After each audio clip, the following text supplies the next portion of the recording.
We'll be serving you the news review in just a bit. Those who will be joining us, Dr. Kwame Asante. He is a political scientist and head of the Center for European Studies at the University of Ghana. We also have senior lecturer at the University of Ghana Business School, Dr. Jabir Mohammed, and Dr. Pakwesi Eduafo Abedu, a development analyst. All of them will be joining us in a bit. And of course, right here to my left, Emefa Akosia Adeti. Hello, Mr. Akakwo. How are you?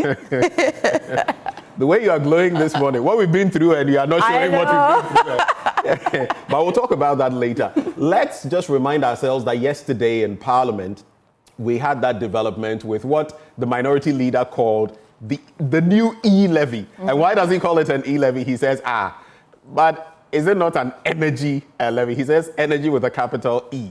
So E-levy for him. But Finance Minister Kassia Lato-Forson has been talking about the fact that, look, we owe so much in the energy sector, and that if we're going to forestall power outages and all of that, we have to sacrifice a bit, which is why they are imposing this add-on when it comes to the energy sector levy, so that we'll pay 1 cedi per 1 litre of fuel. But the minority did not take it lying down. They actually staged a walkout.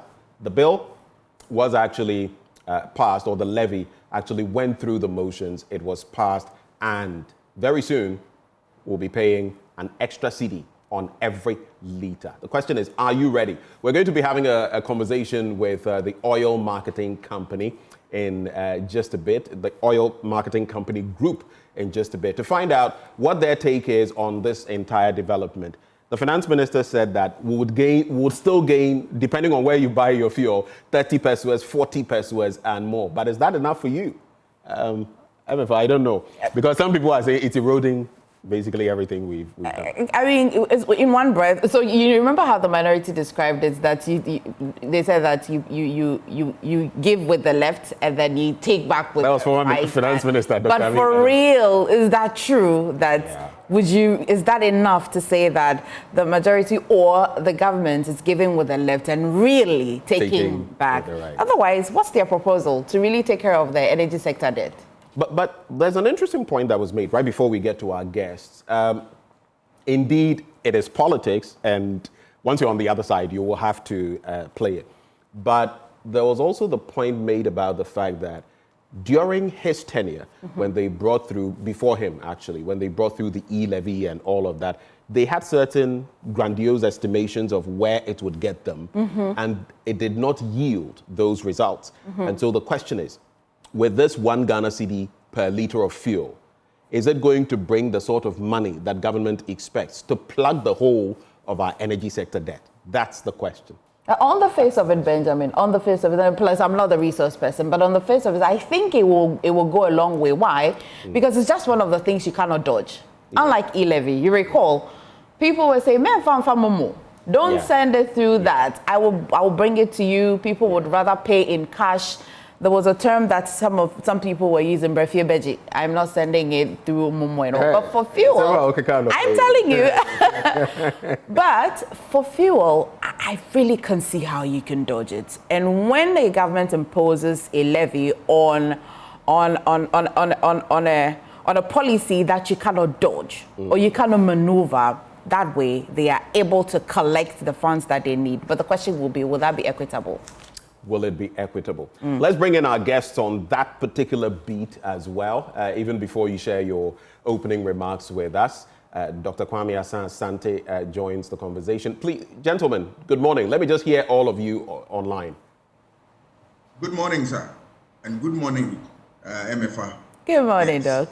Dr. Mohammed, can you hear me, sir? Yeah, good morning, Ben, and good morning to our listeners. All right, Dr. Abedu, are you there? Do we have Dr. Abedu? Okay.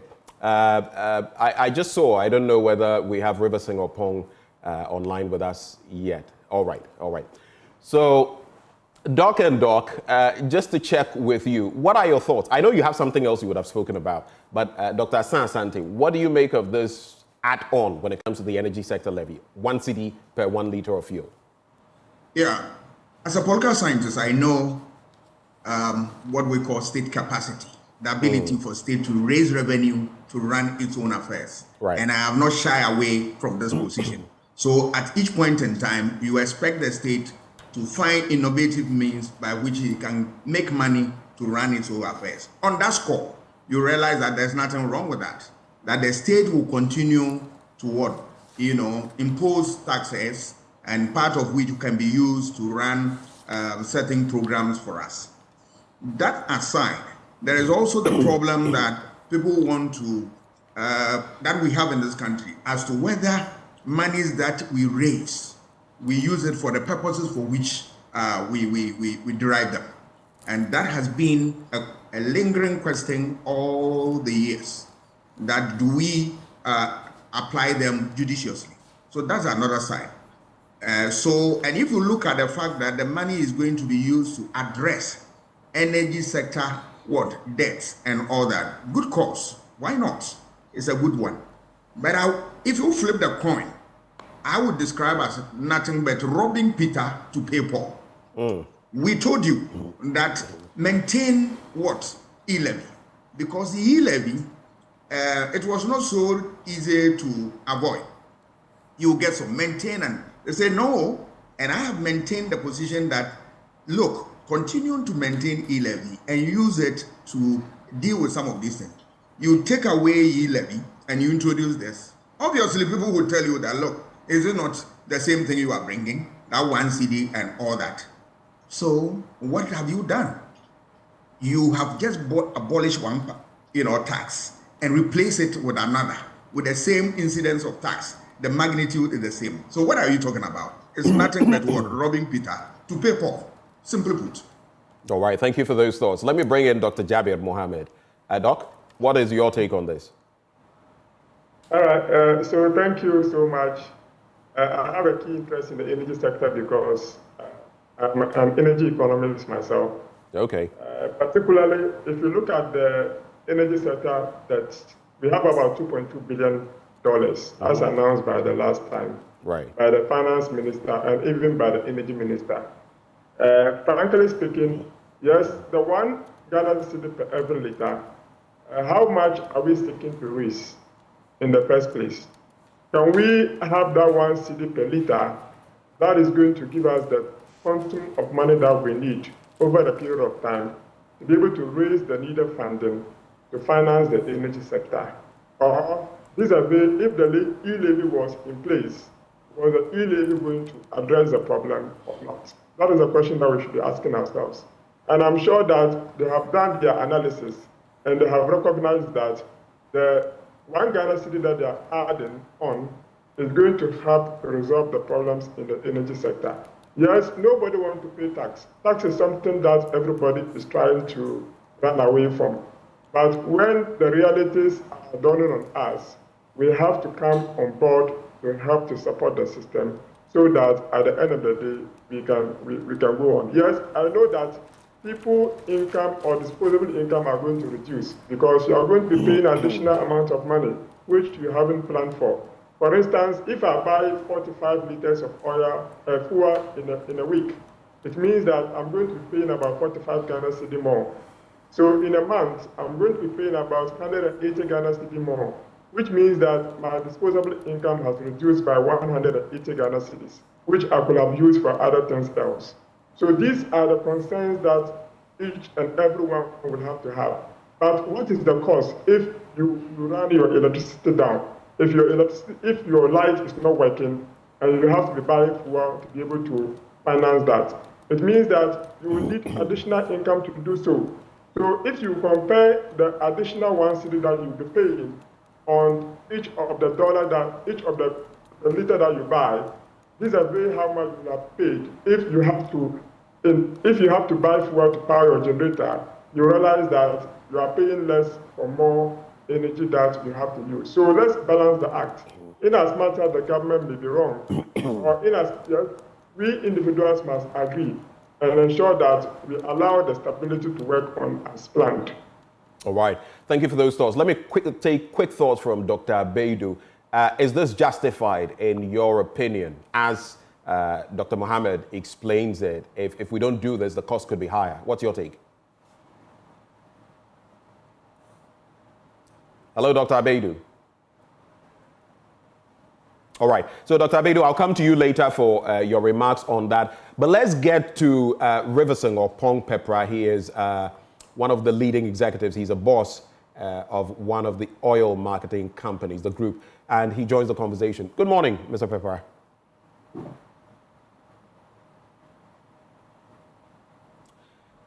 Hello, Dr. Pepra. Sorry I called you Mr. earlier. Dr. Pepra, can you hear me, sir? Are you calling for Riverson Opong or Mr. Pepra? I'm just confused. Okay, so I see Riverson Opong. Actually, okay. my apologies for mentioning Pepra. Okay, that's fine. So thank you. Let me start by educating the public. Right. Okay. That petroleum product, okay, is already in the electricity levy, or let me say the tariff. Right. So if you pay 100 cedis of electricity bill, there is a component that goes to petroleum product, whether gas or liquid being for the electricity generation. Right. The whole notion about the pump price is coming down, so let's slash it with one cedi. It is not economic, and I'm very surprised a lecturer is advocating for this. You know. But please, Mr. Opong, Dr. Opong, please make your point without lampooning the lecturer. You can make your point without lampooning the lecturer. Let's discuss this very. Dr. Opong, all I'm saying is please make your point without lampooning the lecturer. It's not fair. I hear you. Thank you. I hear you. Thank you. Let's discuss this holistically by understanding the impact of it.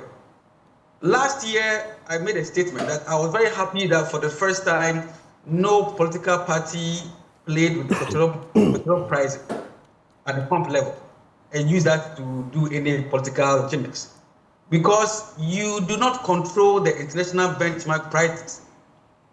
Now, when the fuel price started coming down, it didn't start coming down because the cedi became stable or it was going down. It started coming down because flat price started coming down due to WTI and Brent coming down. Okay? Then the cedi became stable and supported the agenda. As we speak today, in the last window, Plat's already going up. Obviously, winter days, Plat will go up. Are you going to say that now Plat is going up, so let me take that levy off? There are other options, okay? And before ESLA, which is already on the petroleum price, there are so many energy sector, energy debt, energy support already slashed on the petroleum price. Why is the downstream sector the only sector to always suffer for power or the general energy sector debt issues? When the ordinary Ghanaian is still paying for fuel in the component of electricity generation. Now, when we pick this whole scenario, obviously the pump price is going to go up vis-a-vis the already existing taxes. My members, which are the oil marketing companies, their margins are always shrinking. They are forced to shrink their margins just to compete. And nobody is talking about that. There are so many issues in the downstream sector which I expected this government by the 6th month to be discussing with the stakeholders. None of them, only for us to hear that there's one cedi slash with no stakeholder engagement. Before ESLA was slashed, there was stakeholder engagement and it was adopted by the whole industry. Where are we going with this one cedi? How is it sustainable? How can we justify it economically? You've come through with a number of thoughts, and it's important that you mentioned that even before the introduction of this, there has been an energy sector levy. So this is a tuning up or an add-on. But let me just get your thoughts here. You say there are other options. What are those options from where you sit? So today, like I said, if you pick the electricity tariff, okay, there is a fuel component. Why don't you slash this one cedi at the fuel component in the electricity tariff? Obviously, that's where it's going to set. It's going to be used to buy fuel or to support the sector.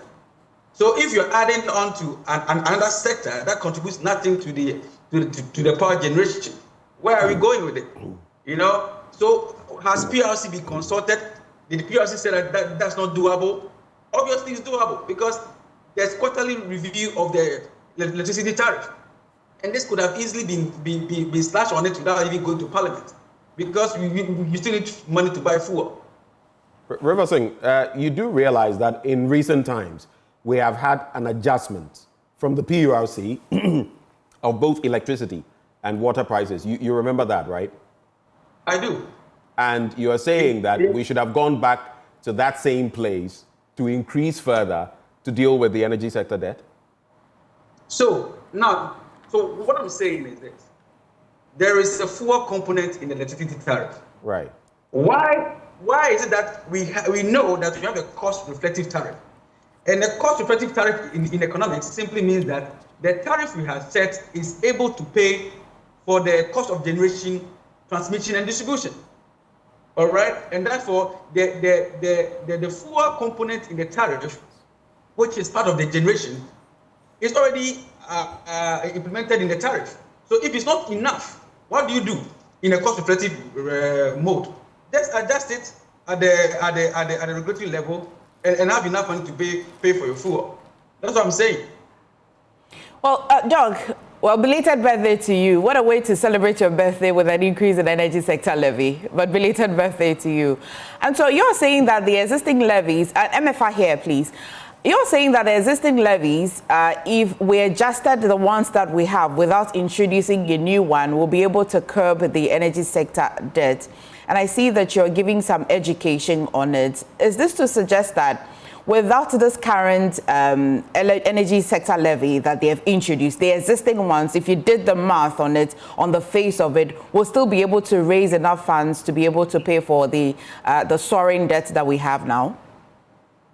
That could have been a worst case scenario. I mean, coming back to the downstream sector and say, guys, look, this is the issue we have. There's already ESLA, which you remember very well at the early part of this year when fuel price was skyrocketing. I suggested that could ESLA be looked at. I received a call from political figures that let's not talk about ESLA. We review it. We'll sit down with you and everything and understand how to work it out. If you go to ESLA, there's also, apart from ESLA, there's also the energy bond, whatever, going to Energy Commission. All right. So for me, what could have been a worst case scenario was even to come back to those ESLAs and probably review some of them that are impetuous. But to bring a whole levy new and with no, I mean, there are no caveats. So today, if the flat price hits, let's say 800, and therefore fuel price needs to go back to let's say 17. Are you still going to keep that 1 cedi? Because the justification for me is wrong, saying that fuel prices are coming down, so let's just add 1 cedi to solve another problem which was not caused by you and I. Because don't you pay electricity bill? You pay. And in that electricity bill, what I'm saying is that there's already a fuel component in that electricity bill to take care of fuels. So if really, because of the cedi appreciation, they thought that why not? They are going to be making gains at that level, and so they should introduce this one cedi per liter. Where we are now, the oil marketing companies, at some point, we're going to be purchasing this fuel anyway. Barring all of the concerns that you're raising, how are you intending to implement it? The implementer is NPA. And GRA, as you can see. Let me say this. Fuel prices are not stable, regardless of the cedi appreciation or not. And this is something you and I have no control over. We can't say that flat price, Ghana will go and haul and hot flat price when it's going up, which is already the case. Using the cedi as the caveat is totally wrong, because remember that we were once at 7 cedi per liter in a pump before the cedi depreciated. So for me, I'd have rather we even plateaued at the point that, let's say, for about 5 consecutive windows, the cedi now is at 10, it's pegged at 11, or it's a peg at whatever regime it is. And it's the pump price. And we are very sure that the flat price in the forecast regime will be at this. Then we have this economic justification around adding to the existing levies instead of bringing another slash of a levy, which will not be sustainable, because when the plants start going up, and I'm not saying this, that if the city start misbehave, and we are still going to keep it, is the adaptation that has a problem. Because see, if you toss up the coin to the other side and things start misbehaving in the market, are you going to go back to Parliament to take it off? Which I doubt, because those other levies, we were promised that when things go bad, we'll take it off. When things went to 17, 18, nobody did anything about it. So I hear you say that MP and Jerry, of course, they are the implementers, but we've got this convention in this country where if any product or service, anything that is taxed, usually it is rolled over indirectly to the consumer. I see that it looks like it would affect the OMCs as well, but for the consumer as well, when we're purchasing at your pumps, is it to suggest that you're not rolling it over in any way, indirectly at all, so that you, as a company as well, you're cushioned a little bit? Forget it, Imifa. Forget it. I just told you that my members today are shrinking their margins. Today, taxes and levies consume more than 13%. OMC margins is around 3%. What we cushion again? All the government knows is just bringing tariffs, bringing levies, and then diminishing our members, what do you call it, margin. And nobody can cushion it. Obviously, it's you and I, the consumers, that are going to suffer. Obviously, people at the top wouldn't have so much impact because they'll probably not buy fuel. But the point is, it has a long way going into the economy. You know, because people are happy the pump price is readjusting itself to its normals, right? Because if you look at the sub-region, we are one of the heavily taxed petroleum products market in Africa. You understand? So to bring this new one is entirely blow to the sector. And I'm calling for an emergency board meeting this morning. We'll decide what to do going forward. All right, you're going to be deciding what to do going forward. What options are on the table in terms of what you can do? I have other angles I want to look at, but since you've already gone there, when you meet, what are the angles you're looking at? About that on top of my board meeting. Thank you. You don't have any thoughts on top of your mind that you can share with us? I mean, you've already spoken a lot about how you feel about the situation. What are some of the discussions that you are going to bring up? It's onto the board. It's onto the board. Okay, so let me just ask you this very quickly. You talk about your margins, which have had to shrink so that you can accommodate people buying, the general population. Two things. One, on the back of the likelihood of power outages and some of what we are already seeing in the system, did we have the luxury of time to play that waiting game of about 5-6 months of trying to ensure the city is at 10 to $1, among others, before we shake up? And then two, you talk about the fact that since on electricity, we pay already for some of these things, including fuel, it shouldn't have been slapped on fuel itself. How about roads? We pay for roads from different sectors. Then we also end up paying road tolls as have been reintroduced, or the plan is. Health as well, health insurance, but we pay for health on some other purchases we make and all of that. How do you rationalize this? So have you also asked yourself that there were other sectors that could have also consumed and supported this agenda? I am not disputing that. Why slash another levy on already a seriously levied price build-up? You know, okay. You can justify anything that you want to justify, all right? I can tell you it's a good agenda to stop doing so and all right. But I have sat in the committee with PRC in the World Bank project called the Cash Water Flow Mechanism, all right? And I know for sure that there are fuel components that could have been adjusted to complement this, and easily, and without even going to pass any act or go to any parliament for approval, because there is a fuel component. And if the fuel component is inadequate to purchase liquid fuel, increase it. What do you lose from that? So in other words, Doc, you're saying that let me just confirm, are you saying that you are not fundamentally against this, but it's the fact that it's coming the way it is. You mentioned, I believe, the downstream sector. So the OMCs, are taking a direct hit. Is that to say you are not against it, but it is where the money is being slapped or the levy is being slapped that is the problem? This is the point.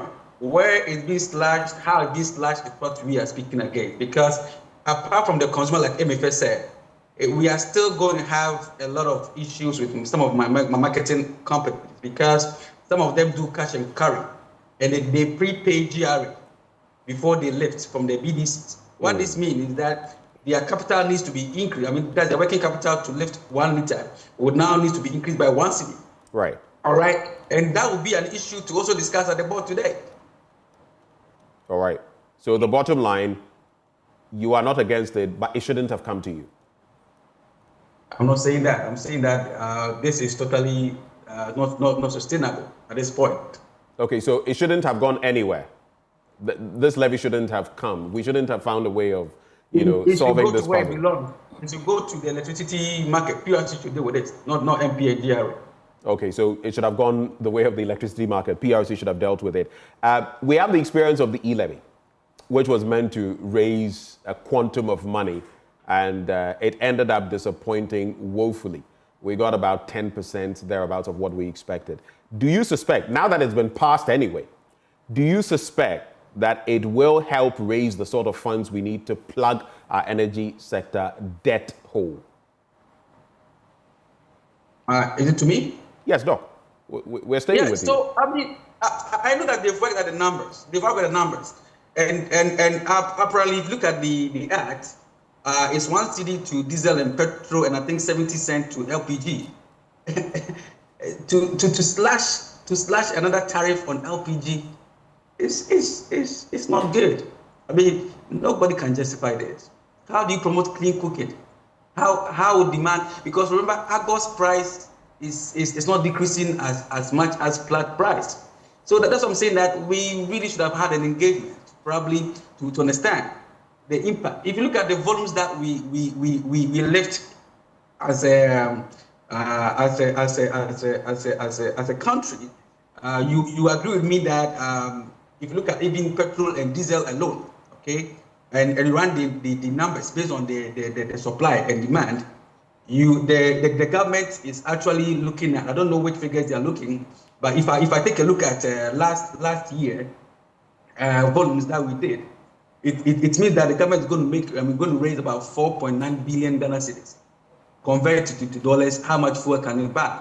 All right, so from almost $5 billion, if this was last year on last year's volume, this is what probably they'll be looking at, and even this year. Right. But let me also mention that one of the options that could be is that there are other subsidized fuel like premise, MGO, what do you call it, cell site stuff. Why can't the government start by taking this subsidy off and taking the taxes that is due the government? Because obviously there's no gain to the ordinary Ghanaian with this levies, with this subsidy. So why can't the government start selling it at the right price, taking the non-subsidy, and make roughly about 1 billion from this? And then we do a stepwise kind of adjustment, instead of just slashing it with no engagement. So you're saying that you were, just a final bit, you were not engaged at any point on this extra? At all. But like I said, ESLA went through the process and it was adapted without any query. Go back to history. It was accepted because we understood we had an issue. But just tell them that fuel price is coming down, so let me add 1 cedi is not justifiable, not economics. This is not economics at all. All right. Thank you very much, Dr. Riverson Opong. He is Chief Executive, Association of Oil Marketing Companies. He joined the conversation. MFA, I guess we'll be finding out from our guests, and I'm sure Dr. Mohammed would want to respond. I know. Some of what Dr. Riverson doesn't sound like a happy man this morning. He doesn't. Yeah, he doesn't. Yeah.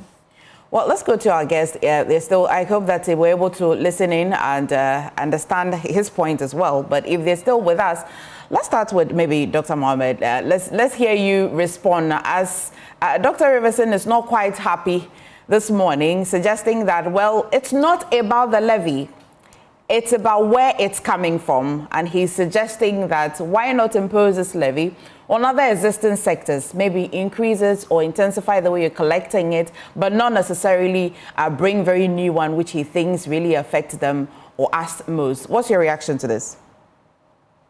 Well, obviously, he's not going to be happy as a CEO of the oil marketing companies. If I'm the one, I will not be happy about that.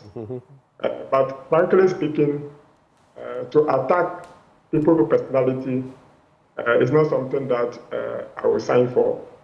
And Doc, he should have been our apologies for that. Because, that's why I yes, cut him on that point. Because my point was that if the levy is coming in for the purpose of generating additional revenue, so I made comparative analysis. I spoke about the fact that our disposable incomes are going to be affected. And obviously, if the tax burden, you see, petroleum prices are usually inelastic. So if the prices are increasing, it does not necessarily affect the one supplying the product. Because obviously, if the price go up, it is the final consumer who is going to pay for the final outcome of it.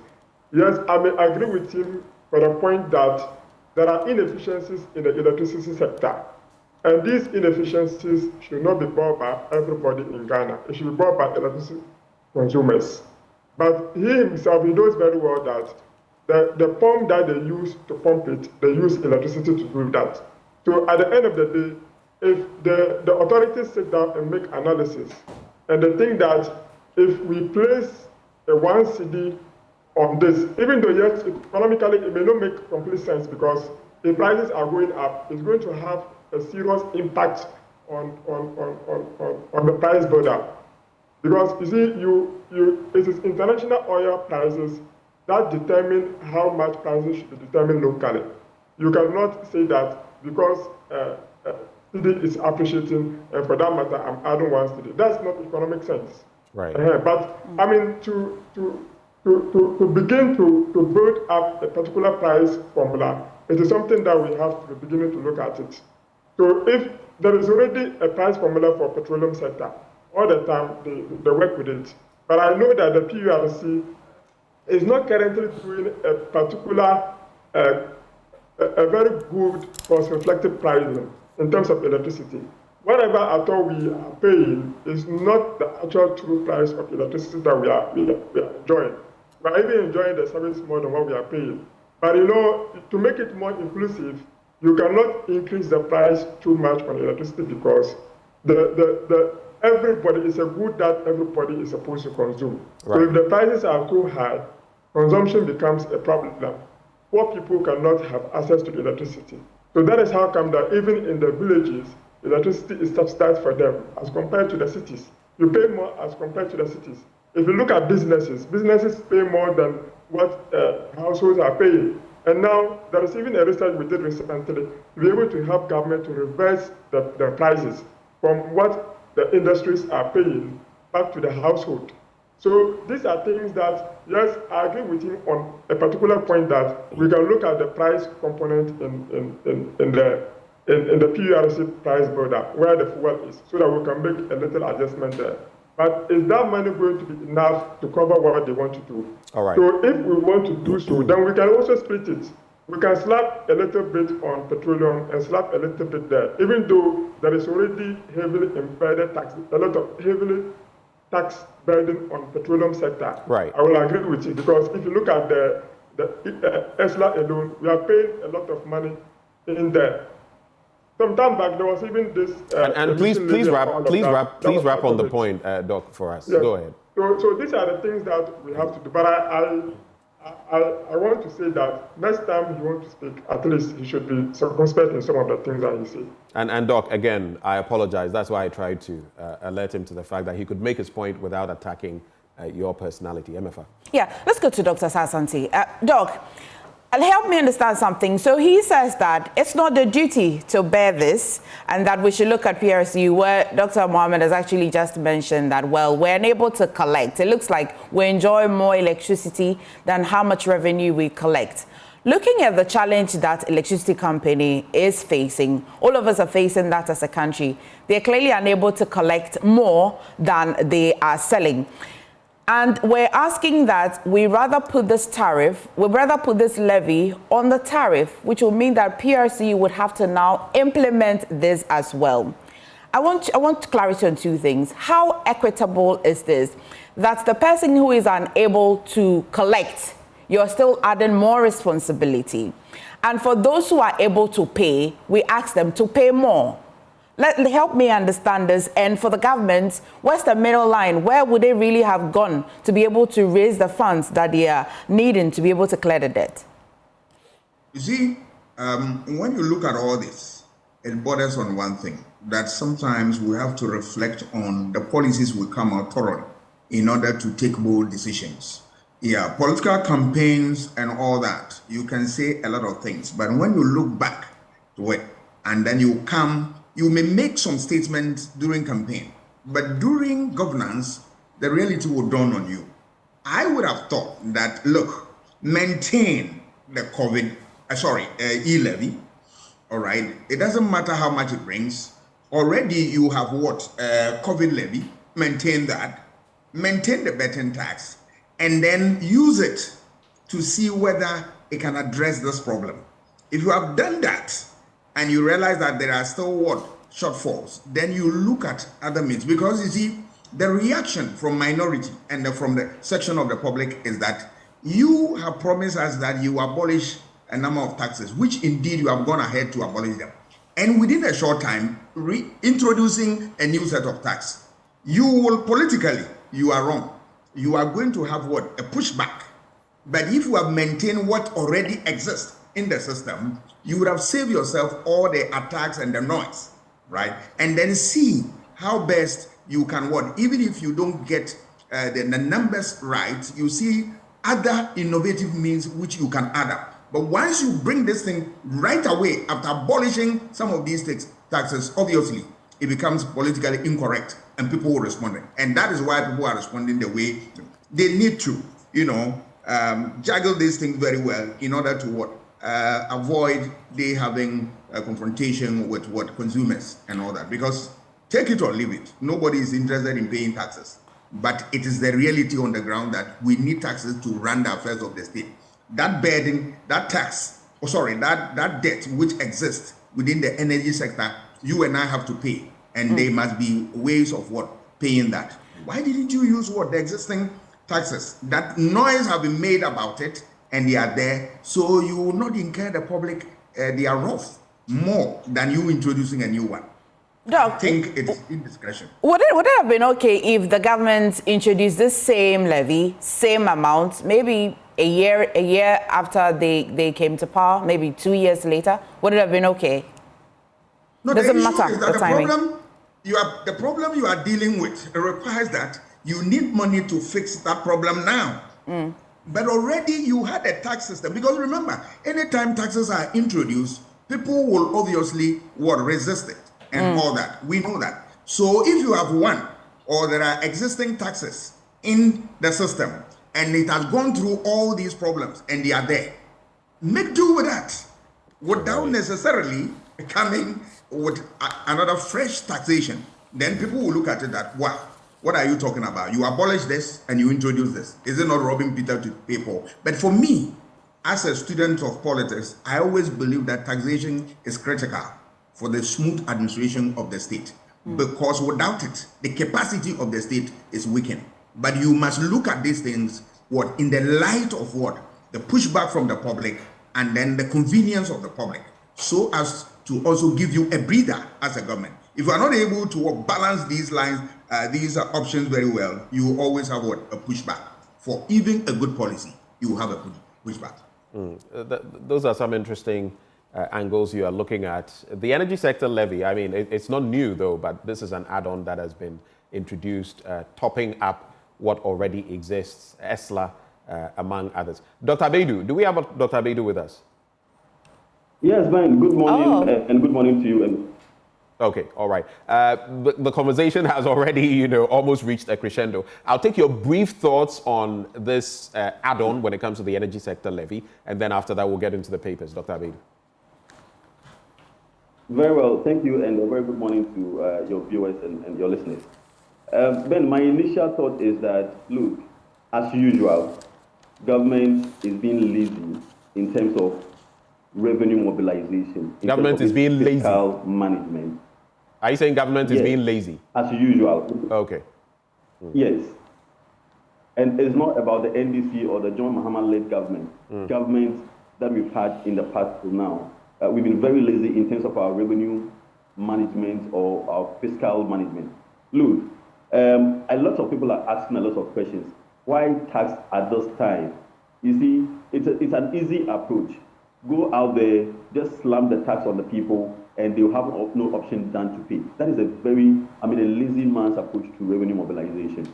We all know the discourse around the loopholes, the gaps, the lapses when it comes to revenue mobilization in this country. A lot of people are not in the tax net, are evading taxes. We are having issues in terms of people underpaying the taxes that they are supposed to pay. Even with this very energy sector levy that we are talking about currently.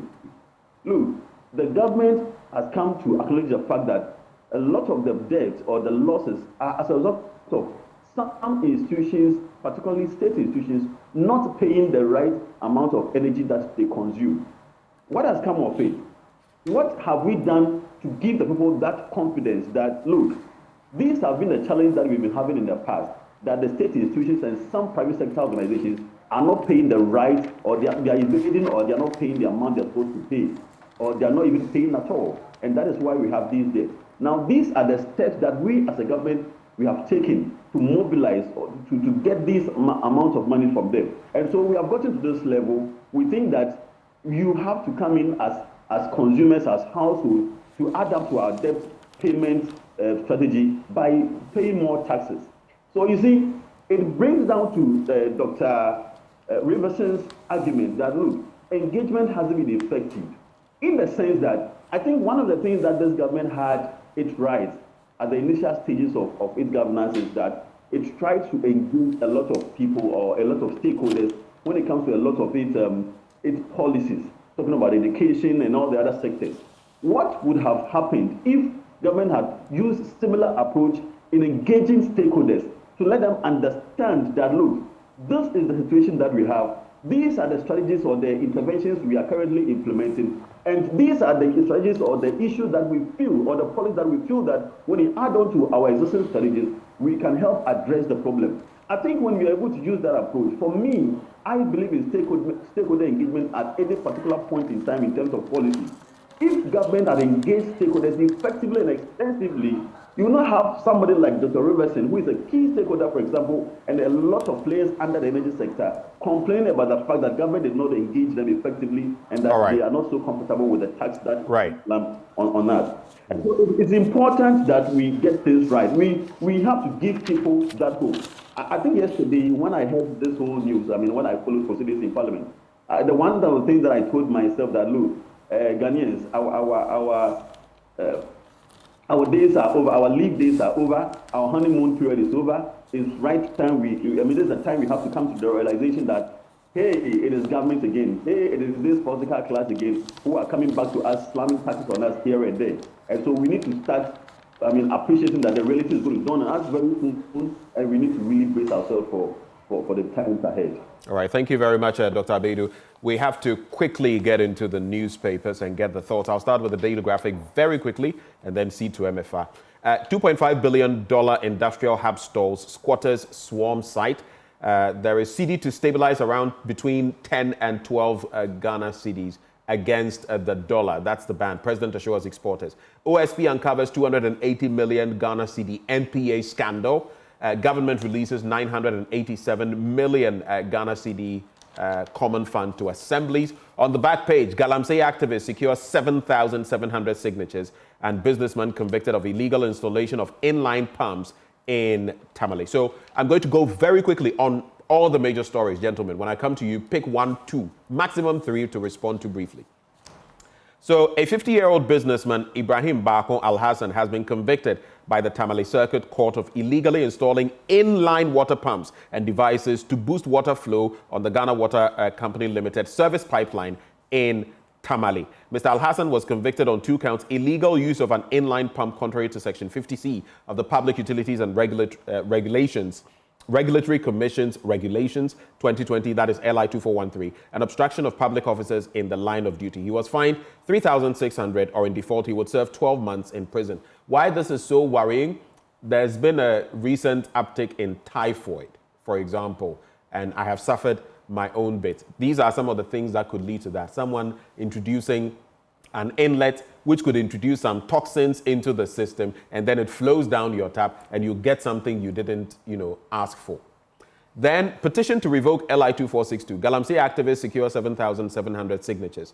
The demand for the government to revoke the Environmental Protection, that is Mining and Forest Reserve Regulations 2023, that is LI 2462, continues to grow as environmental activists rally more citizens for action. Spearheaded by the Ghana Coalition Against Galamsey, the activists had gathered more than 700 signatures as of April 10, 2025, in their bid to petition President Mahama to repeal the law rather than amend it. And so, well, the story says 700 here, but the heading says 7,700. Then, a massive $2.5 billion project by Centuo Building Materials. You remember them, Centuo Building Materials Complex. An initiative under the government's Big Push program has stalled due to a dispute with squatters on the site. The company has faced significant setbacks in its bid to develop the proposed site it acquired 7 years ago, which is located at Ashaiman along the Tema-Accra motorway. The complex is for the manufacture of a tall list of building materials, as well as training fabricators and companies in the built environment. Now, to wrap, the Centuo Building Materials Complex aims to leverage China's industrial and technical expertise in building materials to create a cutting-edge industrial model designed to create over 25,000 direct and indirect jobs. I don't want to do all 5 stories, so 3 stories for your reflection, and then I'll do 2 more quickly. Dr. Asan Asante, your thoughts? Yes, Ben, would you permit me, instead of my 3, I want to also shed my opinion on an issue so that I will limit myself to 2. Is it okay with you? That's Otherwise, fine. That's fine, Doc. Please go ahead. Right. Today, I want to look at a disturbing story that we have listing from the various network about bleaching of the skins of what? Children. This is a very worrying situation that you have seen parents going length to what? Tone the skin of their children. Right. Very, very worrying. It's so worrying because of its health implications, and then also the cost that it has on society. I am particularly worried because in 2000, when I was a reporter, there was an incident that we covered at one of the hotels, I've forgotten, near 37, that people were even using cement to bleach. And it has created all manner of problems, including with skin cancer, the rest. This country is struggling a lot to look for resources to address health challenges. So the least that we expect from the public is to create more health problems for state to deal with. And especially when you are dealing with children who have no say, they are so ignorant of everything, and then we can do this damage to them. I think we are doing our society a disservice. We need to stand up and fight this. And we can do that through what? Advocacy, education, socialization. That be proud of your skin. Black is proud. Be proud of your skin color. It doesn't matter. All right. What you can do for your society, believe in that and do for it. The skin doesn't matter. It doesn't matter. You are who you are. And remember that if you touch the skin, you have to, if you are serious about that business, you have to touch the melanin, which gives the color of the skin. And you cannot do that. I'll move on to look at the issue of people siphoning water and then creating all manner of health problems. It is a worrying situation where you see people stealing electricity, also stealing water and all that. And when I look at this thing, I said, are people patriotic enough to be in this country? Because it's so surprising. And I want to digress a little bit into, you see, the telecos giving us what? people opportunity to take loan, small loans, and people take them, run away. And if you send money, say, don't put it on this line, they will take the money. Why are we doing this? When there are people there to support us a little bit for us to survive, the only thing we can do is to what? Undermine those systems. No, that we should take a second look, and we should be patriots at all times. The second issue is what? The LI 2462, which must be revoked. I support that call. It's long overdue because you see the mining sector is doing wonders. Right. And look at the resources that we have gained from that, $2.7 billion within 5 months. If we had done this thing twice, there's no need going to IMF to look for only $3 billion. So if we can do something better in this regard, let us do, and save water bodies, save forests, and then save our society. We can't afford to lose the ecosystem. Thank you very much.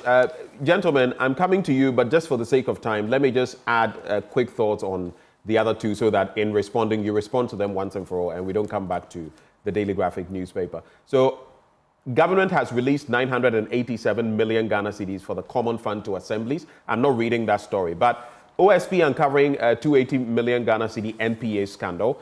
The OSP has revealed that it is wrapping up a probe into a massive corruption scheme at the National Petroleum Authority, which has uncovered illicit proceeds totaling over 280 million Ghana cedis. Investigations launched in November 2024 found that between 2022 and 2024, some high-ranking officials of the MPA exploited their regulatory powers over the downstream petroleum sector to extort large sums of money from OMCs, the oil marketing companies. And he says, through careful tracing and trailing of funds, we have uncovered 280,516,127 cedis and 19 pesos in proceeds of crime. You can add that to your reflections. So, Dr. Mohammed, please, we have to be very brief. Dr. Mohammed and Dr. Abeidu. I'll start with you, Dr. Mohammed. All right, so good. The cedi, I think the president says that is the actual appreciation of the cedi is supposed to be between 10 and 12 Ghana cedis. Yes. Yeah, there are two main reasons. One is that, we export gold and we also export, cocoa. And we pay the cocoa in terms of cedis. So the implication is that if you have the cedi consistently appreciate, it's going to be difficult for them to raise more money to be able to pay, which is in cedi terms, in terms of in terms of the cocoa that will be purchased in Ghana. And appreciable, I think that we should allow the market to work. The market is supposed to give us the true reflection of the local currency, but not the president taking a position to say that it should be between 10 Ghana cedi and 12 Ghana cedis. Let the market work, and let the market work efficiently. Now, on the issue of the galamsey, I will agree that we need to really strike that law out. If we are able to do so, we are going to protect the water bodies, and this can go a long way to continue to shore up the currency, to continue to shore up the revenue that we generate in the mining sector, because we are not going to open up the mining sector to all kinds of people, and our environment are going to also be protected as a result of that. Now, about the center, production of production of building materials. Building materials are very important, and as we see, the build industry is increasing every now and then. So it is important that we continue to stabilize the sector. Right. We continue to work very hard to ensure that we open up the sector and allow more people to produce so that the cost of production can come down. All right. Dr. Abeidu, quick thoughts? Yes, Ben, quick on the galamsey. When it comes to sustainability issues, I'm quite passionate. So I just want to say that, look, it's long overdue. I don't think it has to get to this level where we have to mobilize for signatures for this LI to be repealed. The government, the president ought to put his step on the foot and ensure that this LI is really taken off. But beyond that, look, it's not about just about the law. What actions are we taking to ensure that this galamsey menace is really addressed? I think it's long overdue. The talking is becoming way too much. We need some impactful interventions. We need to see some realistic interventions to ensure that galamsey doesn't become an issue that we have to talk about every day. I'm sure, Ben, yourself and your team, you are even tired talking about it. because all the time it's all about galamsey, but we don't seem to see, sustainable interventions being implemented. And so I'm okay. I support this whole activists trying to mobilize signatures, but we can do better than this. It's long overdue. I want to link this issue to, of course, divert a bit to an issue that I read on your platform, My John Online, regarding thunderstorm resulting to the death of about 4 children in Sefi, I think Awasu or so. That's a very unfortunate incident, and it should tell us about how the climate change is affecting us in all our phases of life.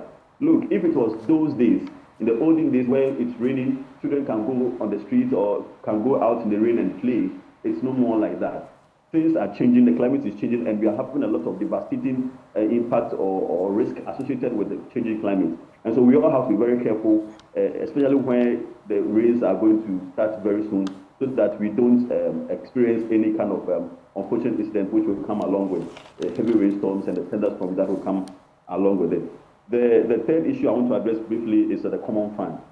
Look, it's a good thing, and this is the time we need to really take our decentralization policy serious. Development is all at the local level. You and I, we can trace our identity at the local level. And so if the local authorities are not empowered, they are not resourced for them to address the problems of the people, they are living closer to the people. They understand the issues and the problems of the people better. And so if we don't resource them, then what are we doing? Which people are we seeking their interest? Which people are we developing? And so I'm very happy that the fund is going down to the local assemblies. It is my prayer that the authorities also at the district assemblies prudently utilize these resources very effectively for the development of the people. Well, thank you, Doug. Well, let's continue with the Ghanaian publisher this morning, and it's reporting Gold Board's historic feat. Artisanal small-scale mining gold exports hits $4 billion in front of the Ghanaian publisher this morning, with a photo of Sami Gyamfi, obviously, right by that report.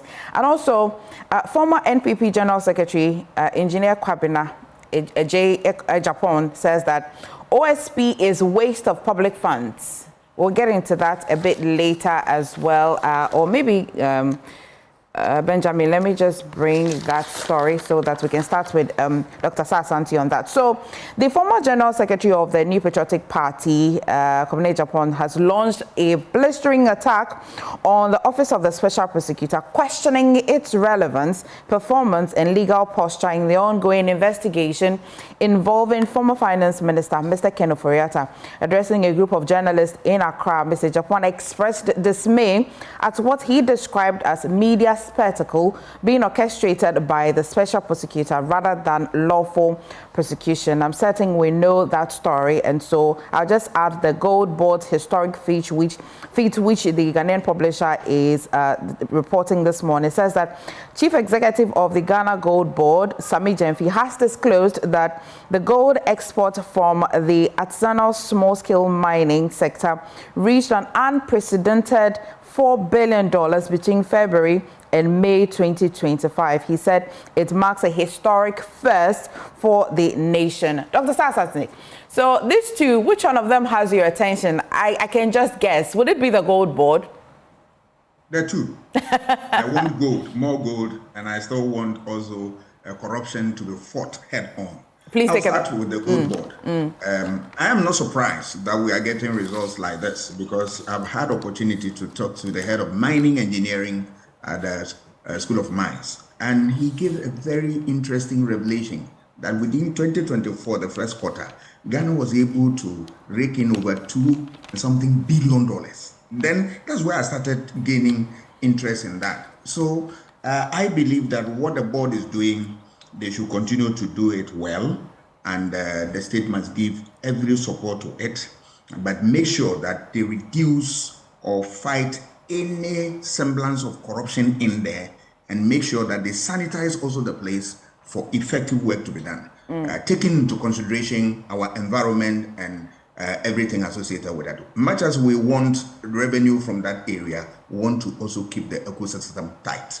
I will also come to OSP and the attack by Mr. Japan. Yeah, he has his own opinion on that. But for me, I see the institution as a very important institution because if you look at this country, we lose a lot of resources through corruption. So if you have institutions such as this and it's working to fight the canker head on, I support it. But we are finding difficulties. You can also understand, Mr. Japan, because up to now, we have not seen any successful single word prosecution that has come to its logical conclusion. So you can also understand him from where he's coming from. But I believe that we must find out what's the problem and see how best we can address it. But for me, this institution is one of the surest means. If we allow it to work the way it ought to, it will be able to fight corruption for us. We need such institutions, and then we need to strengthen them to be able to perform the functions that are expected of them. Well, there's actually one, just to clarify, there is one such situation where indeed, I think there have even been some recoveries as far as the OSP is concerned. But if you look at the law too, there are certain impediments that they face, including what Martin Amidu faced and what Kisi Ajabe is facing. But that's a conversation for another day. Yeah, but fair enough. But I am for the institution. If Right. there's anything wrong with it, let us all support the institution to exist and perform the duty. And that is all. Right. Dr. Mohammed, you can take a bite on this one. And whilst you're at it, especially with the OSP, were there concerns that because his statutory mandate is to update the public every day on cases or on progress of certain cases that they have taken up, there's concerns about how much he should really provide the public without maybe violating certain fundamental rights of persons that they're investigating? Really, how much measurement can we put on how much he tells the public whilst you're addressing the OSP?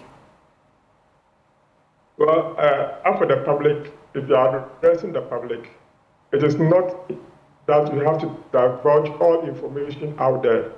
You can pick careful information. You can carefully select the information that will not even undermine the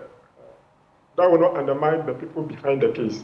So I think, in my candid opinion, that you just have to streamline your issues, streamline your cases, and bring out information that is more relevant to the public, so that both the one you are investigating and the general public will benefit at the end of the day.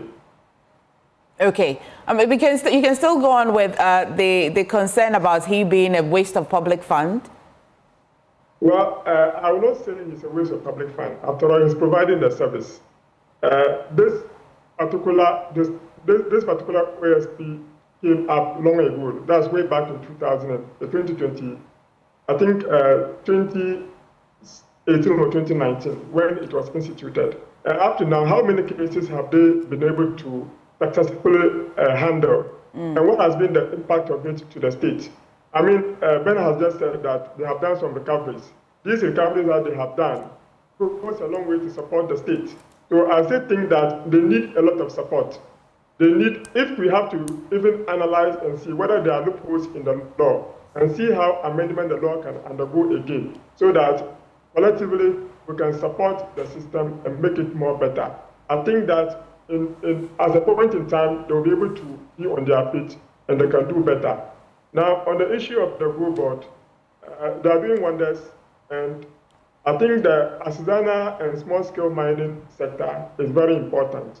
And as we are now getting them grounded, we are seeing a proper resource coming out of it. They used to sell, but we don't know the quantum of amount of dollars that they were bringing. But right now we have a particular body in place to coordinate their activities. We now know that at the end of the day, this is the amount of money we are estimating to get from that sector. And that is going to be an add-on to the contribution to our national GDP. Because initially, what was going on, you are not aware. So it was going to be very difficult to even compute it in the national GDP. You can only describe that as discrepancies and add it on. So right now we have it. We know that within 4 months, we have had about $4 billion, which means that if it's going to continue, in the next 4 months again, you have another $4 billion. So in a year, you can make about $12 billion out of it, which is a very good add-on to the national economy. And we can also tax them properly. If you put them into small scales, then we know that this unit are this, they form a unit, and you can tax them properly and increase your income tax as a result of that. Thank you, Doc. Dr. Abedu, you take the last bite, Benjamin. It will be for him, right? Or you have more yes, to... Yes, yeah. Let's go to Dr. Abedu.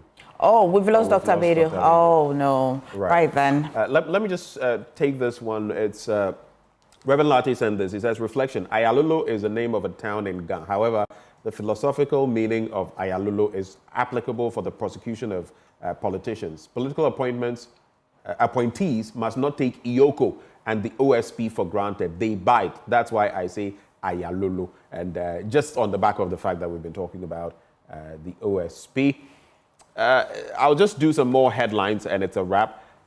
We've done the story by Kwabena Ejapong. I cannot say that I agree with him to a large extent. No, I can't say that. But like has been mentioned, there are different opinions. Small-scale mining tops Ghana's gold exports. We've done that story. Afenyo Markin petitions Speaker over MP's misconduct. What exactly is the issue there? In what is expected to generate some heat in Parliament in the coming days, the Minority Leader, Afenyo Markin, has called for a probe into the conduct of Who West MP Emmanuel Kwesi Bejra. Afenyo Markin, in a memorandum dated June the 2nd, addressed to the Speaker, cited what he described as a troubling incident that occurred on March 28 during deliberations on the Gold Board bill. According to him, Mr. and he calls him, unilaterally and inappropriately switched off the microphone of Minority Chief Whip, Mr. Frank Anodompre, while he was addressing the chair. And that's the issue there. Anodompre, not part of Edwajiri chieftaincy dispute. That's according to Insawam MPP. That's the custodian newspaper. The Accra Times, Ato Forson briefs Parliament as John Mahama gives MMDA's oxygen to spur local development. Health Minister vows to address industrial action. Study hard for good results, Wilsa South DCE to Fumbisi Senior High students. Beware of tobacco and nicotine, North Dying MP decries. And Ghana committed to fighting corruption, Bagman tells AU review mission team. We're going to take very brief thoughts from you, gentlemen, and that's a wrap. Dr. Asante, we'll start with you. It is heartwarming to hear from the President and Mr. Speaker that Ghana is committed to fighting corruption head-on. We want to hear that. But we should go beyond this and then make sure that we fight corruption head-on. Strengthen institutions, anti-corruption institutions, and also eliminate all the obstacles that militate against the fight against corruption. Then we'll be home and dry. But of course, we as a society must also be vigilant and make sure that we have a good deal. The issue about industrial action that the minister said he wants to address within the health sector is a good one. We have had this thing almost every year, and that you see workers, one group going on strike and another one following. What is it that the sector is not doing right? They have to engage the stakeholders, reflect on these things, so that any decision that you take involving stakeholders, they become part and parcel of it. They share their thoughts, and at the end of the day, they own that decision when it comes to an attack. And that is why stakeholder engagement is critical. If they do this, I am sure they'll be able to find common ground to addressing this, because there are a lot of challenges within the labor industry. But we believe that for us to ensure productivity and then also ensure smooth running of the state, we need harmony. And this will come if we are able to do what I'm saying. All right, Dr. Mohammed. I have to leave you for my lectures, and in fact, we're sewing it up here, so we're grateful for your time, Dr. Kwame Asante, and all the best in your lecture. Let's do, Dr. Mohammed, final thoughts on these, and it's a wrap. Okay, well, fighting corruption is very important. The police, the court system, the OSP, the UCO, and all these agencies are supposed to work hand in hand to ensure that we fight corruption head on. But the individual who is involved in the corruption, both the one bribing and the one receiving the bribe, they must also know that they are causing harm to the state. Now, on the issue of industrial action is very important. And people usually have to fight for their right. And I think, in my candid opinion, that we should always give people the fair hearing anytime they have an issue regarding their state of operations or their state of service or their state of, what do you call it, condition of service. Let's give them the hearing. And If we are able to do that, we are going a long way to harmonize between the service provider and the one receiving the service. Now, the final issue I want to touch on is on the NPRA. The NPA 280 million Ghana cedis loss. What do you call it? Recovery. I don't know whether indeed it was the NPA who is actually taking a bribe from the oil marketing company to be able to carry out their functions or not. And I think that this issue should be properly investigated between the NPA and that of the oil marketing company. Why is that actually happening? This is something that we really need to know. Is it that the oil marketing company are bribing to get their way out, or is it that the NPA is requiring to take certain money because they do not meet certain conditionalities, or what is it? Right. So we need to investigate this matter to the letter. All right. Dr. Mohammed, we are grateful for your time. Dr. Abeidu, you have the final say. We lost you briefly. Make it brief. Hello, Dr. Abeidu. All right, so we don't have Dr. Abeidu. This comes in from one of our team members. Happy birthday, Fred Novo. On this special day, we are joining you to celebrate you, a distinguished member of the Customs Technical Training Department at the GRA head office. May this new year bless you with continued good health, wisdom, and strength. Happy birthday, Fred Novo. And those who joined us for the conversation this morning, MFR? Of course. Thank you so much, Dr. Kwame Asante, who's already headed for lectures this morning. He's head Center for European Studies, University of Ghana, and also Dr. Jabril Mohammed, senior lecturer at the University of Ghana Business School, and as well Dr. Pakwesi Eduafol Abeidu, development analyst. And earlier, we spoke to Dr. Riverson Opon. He is the boss at OMC, who said that they're having an emergency board meeting today. I'm certain that by midday today, we'll hear the fallout of all of that. But remember, the AM show, it's sponsored by Waylead Properties. And are you thinking of a rewarding investment? You can engage in Waylead Company Limited is your preferred choice for such investments. Waylead Company Limited is a real estate company with several developments to its credit in Accra. Invest in a new development, Willow Lane, where elegance will meet tranquility in the heart of Accra. We provide quality housing at an affordable cost and also with a flexible payment option. At Waylead Properties, we provide you 24-hour security, reliable power supply, and other social amenities that make your stay a memorable one.